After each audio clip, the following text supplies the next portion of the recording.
name is Karen Collins. And I'm Catherine Price.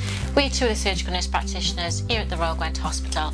Part of our role is to manage the virtual inpatient service, or as we call it, the VIP service. It's been running here in its current capacity since March 2017.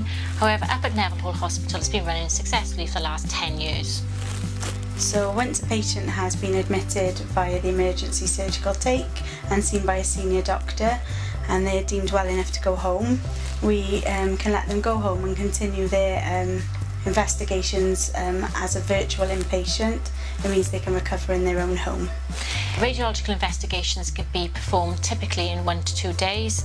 Throughout that time, if the patient needs to be reassessed, we can bring that patient back into hospital and carry out their treatment. Patients are kept informed of their ongoing treatment and results throughout the process, and the GPs are also swiftly informed of results as well. We're used as a point of contact, so they have our bleep numbers and telephone numbers so they can call us if there's any concerns throughout the process, and also when they're looking for the results of their scans. Feedback from patients is positive and is anticipated that more and more patients will be managed through this service in the future. It just means that we can reduce unnecessary demand for hospital beds, so that there is beds available for those patients who are sick that really need to stay in hospital. Hi, I'm Sharon. I attended the Royal Gwent Hospital with some stomach pain.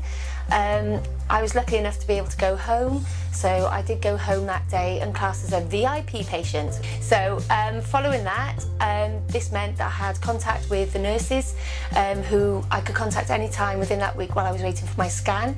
Fortunately, I had my scan within the week, but I was reassured that although things weren't quite right, I had the nurses on the end of the telephone.